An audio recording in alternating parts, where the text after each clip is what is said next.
পাউরুটি। এটা পাউরুটি।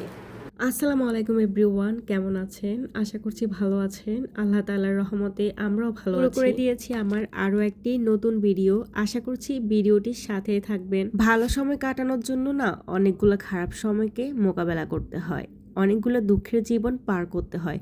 রাতের আধার কেটে যেমন ভোরের সূর্য দেখা যায়, ঠিক তেমনই দুঃখ শেষে সুখ একদিন দেখা মেলে। তবে তার জন্য প্রয়োজন শুধু একটু ধৈর্য আর অপেক্ষা। শুরুতে রিকোয়েস্ট করে নিচ্ছি সবাইকে, ভিডিওটি যদি দেখা শুরু করেন আর লাইকটা দিতে ভুলে যান তাহলে প্লিজ লাইকটা একটু কষ্ট করে দিয়ে দিবেন। একটু লাইক দিতে হয়তোবা আপনাদের তেমন কোনো অসুবিধা হবে না, বাট আপনাদের ছোট্ট লাইকটা না আমার ভিডিওগুলো শেয়ারের কাজ করবে এবং আমার ছোট্ট চ্যানেলটি সামনের দিকে এগিয়ে যেতে অনেকটাই সাহায্য করবে। সকালে ঘুম থেকে উঠে চোখ দুটা যখন খুলি তখন থেকে যে কাজের মধ্যে ঢুকি, একদম রাতে ঘুমানোর আগ পর্যন্ত চোখ দুটো বন্ধ করা পর্যন্ত কাজের মধ্যেই থাকতে হয়। এটা শুধু আমার কাহিনী না, এটা আমার মতো সব গৃহিণীদেরই কাহিনী। ছোট বাচ্চা নিয়ে সারাদিন রান্নাঘরে দাঁড়িয়ে থেকে রান্না করা আমার পক্ষে একেবারেই সম্ভব না। রান্না করা ছাড়াও তো আরো অনেক কাজ থাকে সংসারে। সেই জন্য চেষ্টা করি একদম সকালবেলা রান্নাটা সেরে নিতে, এতে করে সারাদিন অন্য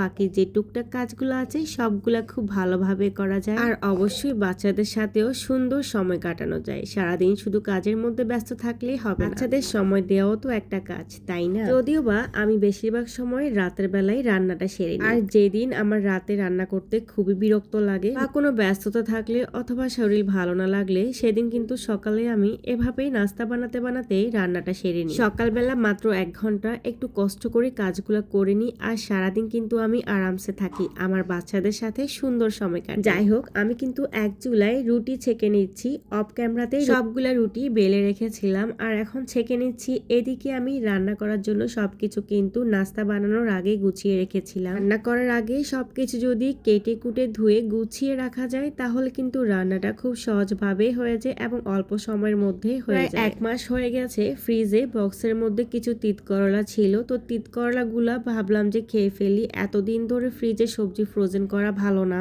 তিত করলাটা আমি খালি খালি খেতে পারি না, অনেক বেশি তিতা লাগে। আমি একটু আলু মিক্সড করে খাই, এতে আমার খেতে বেশ ভালো লাগে। সবজিটা হতে হতে রুটিগুলো সব বানিয়ে নিয়েছি এবং ছেঁকেও নিয়েছি আর রুটিগুলো এখন আমি টেবিলে নিয়ে যাচ্ছি। বাচ্চা আর তার বাবা কিন্তু রেডি হয়ে চলে আসবে একটু পরে নাস্তা খাওয়ার জন্য। একটা কাজ করলে শুধু একটা কাজ করাই হয়, অন্য কাজগুলো করা হয় না। এতে করে আপনার কাজ করতেও বিরক্ত লাগবে আর আপনার কাজগুলো করতে অনেক সময়ও চলে যাবে। তো চুলায় রান্নাটা হচ্ছিল, এইদিকে আমিও নাস্তাটা সেরে নিলাম। আর এই যে আমার আব্বাজান মাশাআল্লাহ ঘোড়ায় বসে আছে।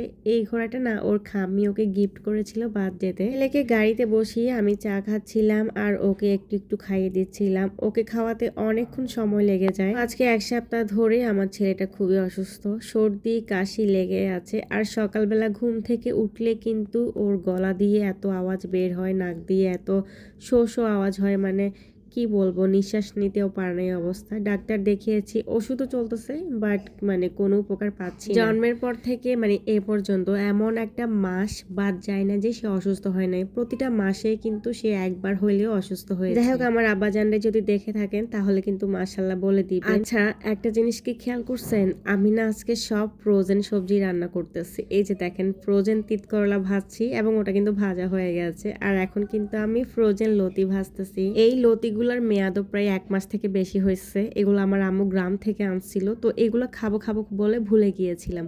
তো হুট করে হচ্ছে ফ্রিজে মাছ খুঁজতে যাই, দেখি যে বক্সে অল্প একটু লতি ছিল, তো ভাবলাম যে এই লতিগুলা রান্না করে ফেলি। আর এদিকে ছুরি মাছগুলা ধুয়ে নিচ্ছি ভালোভাবে। ছুরি মাছ রান্না করব। ছুরি মাছের সাথে আজকে একটু আলুও দিচ্ছি। আলু দিচ্ছি আমার মেয়ের জন্য, কারণ আজকে আমি যে সবজিগুলা রান্না করেছি এগুলো একটাও আমার মেয়ে খাবে না। সব সময় চেষ্টা করি বাচ্চাকে মাছ মাংস যেটাই খাওয়াই না কেন তার সাথে যে কোনো একটা সবজি অবশ্যই খাওয়াতে। তবে লতি সবজি কিংবা তিত করলা এগুলো এখনো বাচ্চাদের খাওয়ার উপযোগী সবজি না, তো এই জন্য হচ্ছে মাছের সাথে একটু আলু দিয়ে দিচ্ছি। আলু দিয়ে মাছটা রান্না করলে খেতেও ভালো হয়, আমারও ভালো লাগে। যাই হোক, আমি ভেবেছিলাম লতি রান্না করলে ভালো হবে না, আমার হাতে এমনিও লতি রান্না না মজা হয়। তার উপরে এগুলো অনেক দিন ধরে ফ্রোজেন করা ছিল, ভাবছিলাম যে কেমন না কেমন হবে, আবার ফেলে দিতেও ইচ্ছে করতেছে না। লতিটা ভালোভাবে কষিয়ে নিয়েছি। আর খেয়াল করেছেন কিনা জানি না, আমি কিন্তু প্রথমে একটা শুটকি দিয়েছি, শীতল শুটকি, আর শীতল শুটকি দিয়ে লতিটা রান্না করেছিলাম। লতিটা কষাতে দিয়ে দিলাম। আর এদিকে ছুরি মাছটা না হাতে মেখে রান্না করব। এসব সাগরের মাছগুলা হাতে মেখে রান্না করলে ভালো লাগে। লতি রান্নাটা কিন্তু খুবই ভালো হয়েছে। ফ্রোজেন লতি এটা কিন্তু একদমই বোঝা যায়নি, মনে হচ্ছে যে একদম ফ্রেশ লতি রান্না করেছি। আর এদিকে হাতে মাখিয়ে আমি কিন্তু ছুরি মাছ আলুটা চুলায় বসিয়ে দিয়েছি। একটু হালকা পানি দিব, আর চুলার আঁচটা কিন্তু প্রথমে হাই স্পিডে রাখবো। তরকারিটা ফুটে আসলে তখন কিন্তু চুলার আঁচটা একদম লোতে রেখে ভালোভাবে কষিয়ে নেব, তারপর পর্যাপ্ত ঝোল দিয়ে দেব। এভাবে হাতে মেখে মাছ রান্না করে খেতে কে কে পছন্দ করেন কমেন্টস করে জানাবেন। আমার কিন্তু খুব ভালো লাগে এভাবে রান্না করলে। আর তাছাড়া এভাবে রান্না করতে না সময়ও খুব কম লাগে। যাই হোক, সবগুলা কাজ কিন্তু আমি সকাল 8:30টার মধ্যে করে নিয়েছি, মানে 8:30টার মধ্যে আমার সংসারের 80% কাজ শেষ হয়ে গেছে। তাছাড়া এখন তো দিন একদমই ছোট, চোখ মেলতে মেলতে যেন দিন শেষ হয়ে যায়। তো আমি এমনি তো রাতের বেলায় রান্না করি কিংবা সকালে রান্না করি, তো আমার জন্য দিন ছোট হলেও সমস্যা নাই, বড় হলেও সমস্যা নাই। যারা আমার মতো ছোট বাচ্চার মা আছেন, ছোট বাচ্চা নিয়ে কাজ করতে পারেন না, তারা চাইলে সকালবেলা এভাবে ভোরে ভোরে রান্না করে নিতে পারেন, অথবা রাতের বেলা কিন্তু রান্নাগুলো সেরে নিতে পারেন। বাচ্চাকে কান্না করিয়ে করিয়ে কাজ করা না আমার একদমই ভালো লাগে না। আমার ছেলে যখন কান্না করে তখন আমার মনে হয় যে ব্রেন কাজ করে না, আমার মাথা আউলায় যায়, আমি কোনটা রেখে কোনটা করব। একবার কি হয়েছিল জানেন, ও কান্না করতেছিল ঘুম থেকে উঠে, আর এদিকে আমি চুলায় ডাল রান্না করতেছিলাম, মানে ডালে তখন বাগার দিচ্ছিলাম।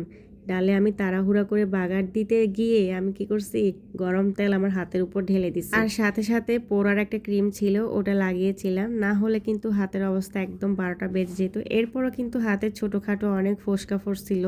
বাবা সেদিনই কানে ধরছে যে ছেলের কান্না করি আর কাজ করব না, রাতের বেলা কাজ করব, যেভাবে হোক যত কষ্টই হোক। এদিকে জামাই অফিস থেকে আসার সময় কিছু খাবার এনেছিল, ফলমূল এনেছিল, আর সেগুলাই বের করে রাখতেছিল। এই তো এখানে কিছু নাস্তা এনেছিল, বন এনেছিল, আর একটা পাউরুটি এনেছিল। এই পাউরুটিগুলা খেতে না বেশ মজা লাগে। তো সবগুলা নাস্তা সবগুলা ফলমূল কিন্তু একটু গুছিয়ে রাখতেছিলাম, আর ভাবলাম একটু ভিডিও করে নিই। ভিডিওটির সাথে এ পর্যন্ত কে কে আছেন তার জন্য অনেক ভালোবাসা থাকবে এবং মন থেকে থাকবে দোয়া। যদি ভিডিওটি ভালো লেগে যায় কথাবার্তা কিংবা কাজে, তাহলে কিন্তু আমার চ্যানেলটি সাবস্ক্রাইব করে চ্যানেলটির পাশে থেকে যেতে পারেন। আর এই যে দুটো পেঁপে এনেছিল, পেঁপেগুলো মাশাআল্লাহ দেখতে কিন্তু খুবই সুন্দর ছিল, আর এগুলো হচ্ছে দেশি পেঁপে। যাই হোক, কথা বলতে বলতে বিদায় নেওয়ার পালা চলে এসেছে। কেমন লেগেছে পুরো ভিডিও? সবাই অনেক অনেক ভালো থাকবেন, সুস্থ থাকবে। নেক্সট ভিডিও দেখার আমন্ত্রণ জানাচ্ছি। আর আজকের মতো না বিদায় নিচ্ছি। আল্লাহ হাফেজ।